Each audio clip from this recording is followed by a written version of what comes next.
What kind of childhood creates the world's biggest superstar, yet leaves him terrified of his own father for the rest of his life?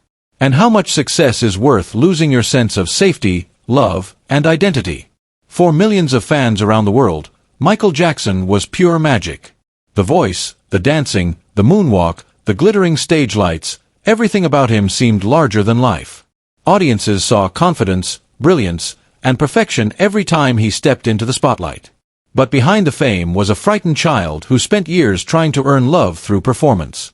At the center of that painful story stood Joseph Jackson, a strict and ambitious father who believed greatness could only be achieved through relentless discipline, fear, and absolute control. Long before the fame arrived, Joseph had dreams of becoming a successful musician himself. During the 1950s, he played guitar in a blues band called the Falcons alongside his brother Luther. Like countless young men chasing fame in America at the time, Joseph imagined music would become his escape from poverty and hardship. But the dream never happened. The band failed to gain attention, opportunities disappeared, and reality forced Joseph into factory work at a steel mill in Gary. The hours were exhausting, the pay was limited, and the disappointment of failure slowly hardened him. Yet even while supporting his growing family, Joseph never truly abandoned the belief that greatness was possible. And then something unexpected happened inside the Jackson household. Joseph noticed his older sons, Jackie, Tito, and Jermaine, secretly playing his guitar when he wasn't home. Instead of becoming angry, he saw potential. Suddenly, the dream he lost for himself seemed possible through his children. He immediately began organizing the boys into a music group that would later become the legendary the Jackson 5. At first, Jermaine was expected to become the group's lead star. He had confidence, stage presence, and a strong voice. But everything changed the moment Michael's mother, Katherine Jackson, heard her youngest son singing around the house. She urged Joseph to pay attention. Reluctantly, Joseph listened. And the moment young Michael performed, the atmosphere in the room reportedly changed completely. Even as a child, his voice carried emotion far beyond his years.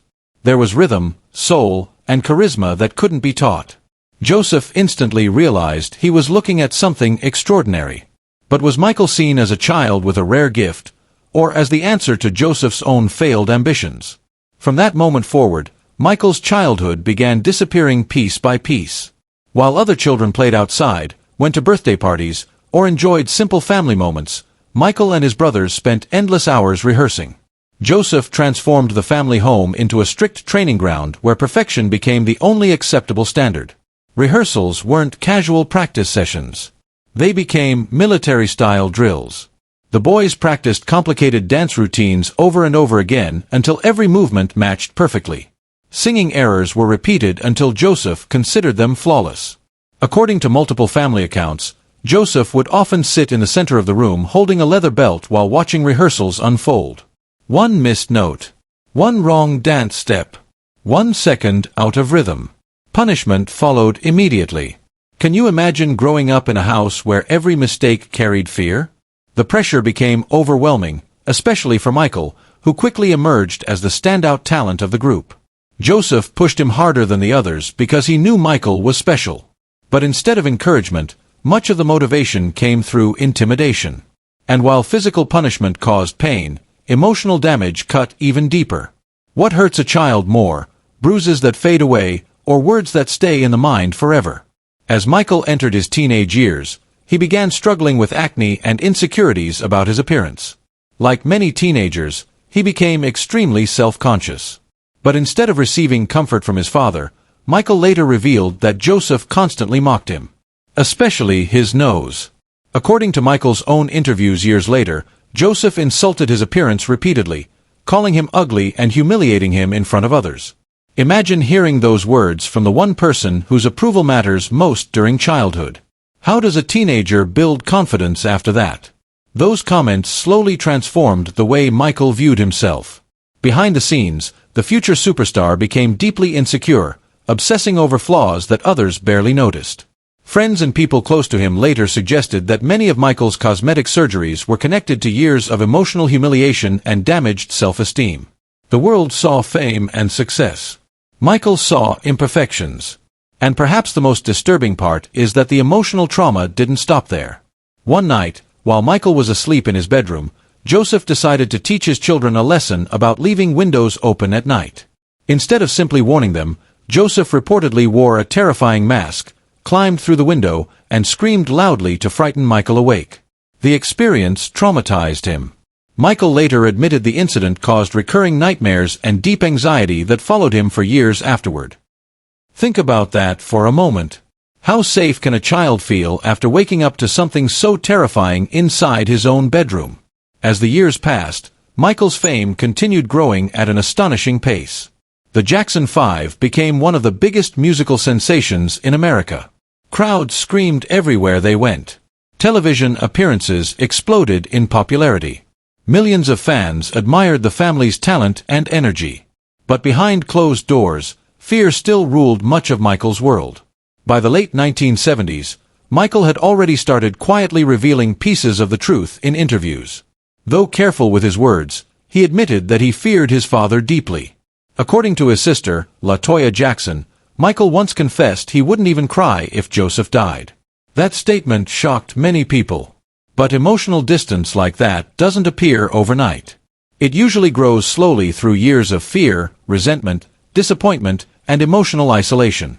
Joseph, however, defended his parenting style for decades. Publicly, he insisted he was simply disciplining his children the way he himself had been raised. In his mind, strict control created success. And from the outside, it was difficult to argue with the results. After all, his children became global superstars. But does success automatically justify suffering? That question followed the Jackson family for years. As Michael matured into adulthood, his success reached levels almost impossible to comprehend. The release of Thriller transformed him into the most famous entertainer on earth. Stadiums filled instantly. Fans fainted at the sight of him. Every performance became a worldwide event. For the first time in his life, Michael realized he no longer depended on his father professionally. At just 21 years old, he made a life-changing decision. He removed Joseph as his manager. But even then, fear still controlled him. Rather than confronting Joseph directly, lawyers reportedly handled the paperwork because Michael became physically sick around his father. In later interviews, Michael admitted Joseph's presence sometimes caused such severe anxiety that he would vomit or faint. Imagine becoming the most successful pop star in history, while still feeling powerless around your own father. Joseph never fully accepted losing control over Michael's career. He openly criticized Michael's advisors and business team, accusing them of manipulating him and stealing family money. But Michael increasingly understood something important. The people around him were protecting his career. Joseph was protecting his influence. Still, Joseph possessed one powerful weapon that remained difficult for Michael to escape: family guilt. Inside large families, loyalty often becomes complicated. Michael deeply loved his siblings and his mother, even while struggling emotionally with his father. That emotional connection made it harder to completely separate himself from Joseph's influence. And despite everything, part of Michael still seemed desperate for his father's approval. Isn't that one of the saddest realities of childhood trauma? Even after years of pain, many children continue seeking love from the very person who hurt them. Throughout the 1980s and 1990s, Michael's personal struggles became increasingly visible. While the world celebrated his talent, those closest to him often described a lonely man carrying emotional wounds that never fully healed. He built fantasy spaces like Neverland Ranch filled with amusement rides, animals, and childlike wonder. Many observers believed Michael was attempting to recreate the childhood he never truly experienced. While other children formed memories of safety and freedom, Michael spent his youth rehearsing under pressure and fear. Could Neverland have been his attempt to finally build the world he wished existed when he was young? Even in adulthood, Michael Jackson frequently spoke about loneliness, emotional pain, and the difficulty he had trusting people. Fame made him richer, more recognized, and more admired than almost anyone alive, yet internally he often seemed emotionally fragile and deeply isolated. To millions of fans around the world, he looked untouchable, a once-in-a-generation superstar capable of filling stadiums within minutes. But behind the dazzling image was someone who often appeared trapped inside emotional wounds that never fully healed. That contradiction fascinated the public for decades. How could someone loved by millions still feel completely alone? How could the most famous performer on earth struggle so deeply with trust, safety, and emotional connection? Meanwhile, Joseph Jackson remained one of the most controversial fathers in entertainment history. Some people defended him fiercely, arguing that his discipline and relentless pressure transformed an ordinary working-class family from Gary, Indiana into one of the greatest musical dynasties ever created. Without Joseph's strict control, supporters claimed, there would have been no The Jackson 5 and perhaps no Michael Jackson phenomenon at all. Others saw things very differently. To them, the emotional cost was devastating. They believed the fear inside the household left permanent scars on the children, especially on Michael, who carried the burden of fame from an incredibly young age. Interviews with family members over the years only deepened the mystery. Some siblings acknowledged Joseph's harshness but still respected the sacrifices he made as a provider trying to lift his family out of poverty. Others openly discussed the fear, emotional distance, and emotional damage that existed inside the home. The debate never truly ended. Was Joseph a determined father who pushed his children toward greatness in a brutally competitive world? Or was he a man so obsessed with success that he sacrificed his children's emotional well-being in the process? Perhaps the truth lies somewhere painfully in between. What makes the story even more tragic is that Michael appeared to carry those emotional scars for the rest of his life. Despite unimaginable fame, endless awards, and worldwide admiration, many people close to him believed he never fully escaped the frightened child he once was. Friends, former employees, and associates often described moments when Michael seemed emotionally vulnerable in ways that felt startling for someone with such enormous power and influence. Behind the dazzling performances stood someone still searching for acceptance. Still searching for peace. Still searching for the childhood he felt had been stolen from him. And maybe that is why Michael Jackson's story continues to fascinate people decades later. It is not only about fame, music, or celebrity. It is about the hidden emotional cost of greatness and the painful question many people quietly ask themselves after hearing his story.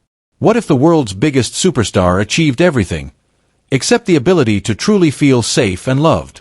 By the 1980s, Michael's career had exploded into something unprecedented. Albums shattered records, concerts became global events, and corporations desperately wanted to attach their names to him. One of the biggest opportunities came when a massive sponsorship deal with Pepsi was offered. The partnership promised enormous publicity and financial success, and Michael eventually agreed to participate partly because of family expectations and business pressure connected to the Jackson brand. But during filming for a commercial in 1984, tragedy struck. As cameras rolled and pyrotechnics exploded around the stage, sparks accidentally ignited Michael's hair. The accident was horrifying. Crew members rushed toward him as flames spread across his scalp. Footage from the incident later shocked audiences because Michael initially continued performing for several seconds before realizing what had happened. The injuries were severe. He suffered painful burns to his scalp and underwent medical treatment that many believe changed the course of his life forever. People close to Michael later suggested the accident marked the beginning of his dependence on powerful pain medication, a dependency that would shadow him for years and eventually become one of the most tragic aspects of his story. Could that single moment have altered the future of one of the world's greatest entertainers forever? Could the emotional pain he already carried have made physical pain even harder to escape?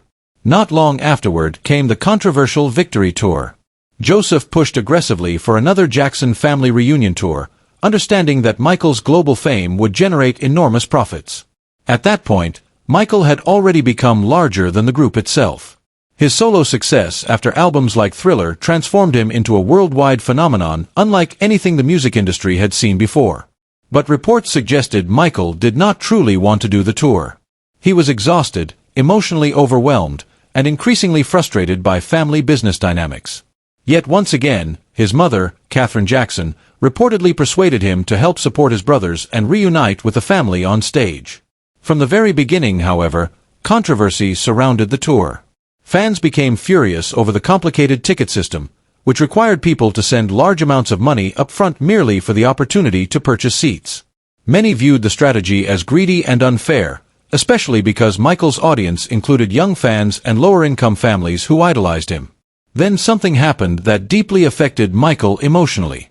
An 11-year-old girl from Texas wrote him a heartbreaking letter explaining that she had saved money for months hoping to attend the concert, only to realize she still could not afford the required purchase. In the letter, She accused the Jackson family of caring more about money than the fans who loved them. That letter reportedly devastated Michael. Unlike executives or promoters, children represented something deeply emotional to him. Their admiration felt pure and unconditional, the kind of acceptance he often seemed desperate to find throughout his life. Reading the words of a disappointed child reportedly struck him in a profoundly personal way. And suddenly, something changed. Michael publicly altered the ticket policy and announced he would donate his personal share of the tour profits to charity. His brothers and Joseph were reportedly stunned by the decision. For perhaps the first time in such a public way, Michael refused to protect the family business image at the expense of his own moral instincts and reputation. It was no longer just about obedience. It was about control. It was about identity. It was about a man trying to separate himself from the system that had shaped him since childhood. Then came one of the most dramatic moments of the entire tour. During the final Victory Tour concert in Los Angeles, Michael stood before thousands of screaming fans and made a shocking announcement. Calmly but firmly, he revealed that this would be his final tour with the group. The crowd erupted in disbelief. Some fans cried. Others screamed in shock. Even members of the Jackson family reportedly felt blindsided by the public announcement. But for Joseph, the moment carried a much deeper meaning. It was more than a business setback.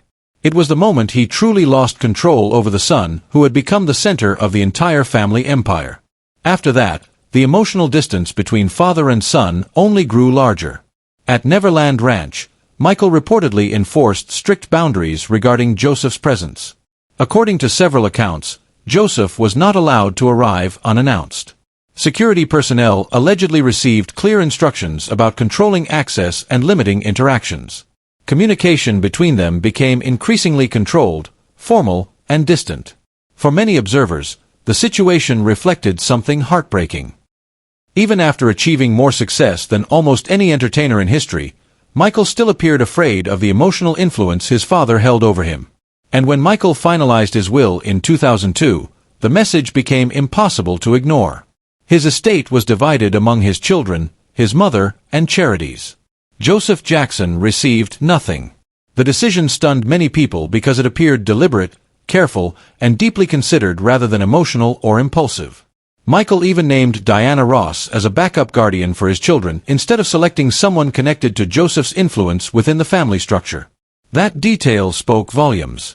Michael reportedly structured financial arrangements carefully to prevent Joseph from accessing Catherine's inheritance through family pressure or manipulation.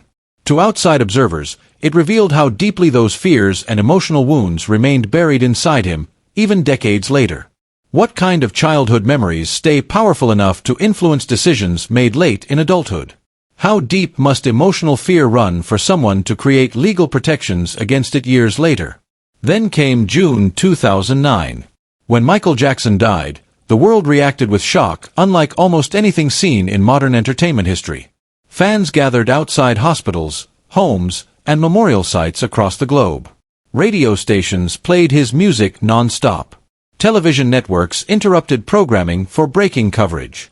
Millions mourned not just an artist, but someone whose music had become intertwined with entire generations of memories. People expected Joseph Jackson to speak publicly with visible heartbreak after losing his son. Instead, many viewers were stunned by what they saw. Only days after Michael's death, Joseph appeared in interviews where he promoted business ventures, discussed entertainment projects, and mentioned record labels. To many grieving fans, the tone felt cold and disturbingly disconnected from the tragedy that had just occurred. The backlash was immediate and intense. People were not hearing sorrow. They were hearing business. And perhaps the saddest detail of all came from Joseph's own words when discussing Michael after his death. Rather than focusing primarily on losing his son as a human being, he spoke about missing watching Michael perform on stage. Not missing the private person. Not missing the child. Missing the superstar. That distinction revealed everything for many people watching. What happens when a parent sees talent before humanity? When achievement matters more than emotional connection? And can a child ever fully heal from that kind of upbringing, no matter how much fame, money, or admiration they later achieve? Even Michael's sister, LaToya Jackson, once broke down emotionally during interviews while describing how desperately she longed for affection and approval from her father. Her pain seemed raw and unresolved. Yet Joseph often appeared emotionally detached during those moments, struggling to respond with warmth or visible empathy. Still, some people argue Joseph himself was also a product of harsh circumstances. In memoirs and interviews, he described his own father as strict, authoritarian, and emotionally tough.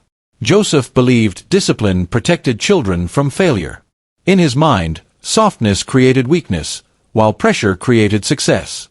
Coming from poverty and hardship, he may have genuinely believed relentless control was necessary for survival in a brutally competitive world.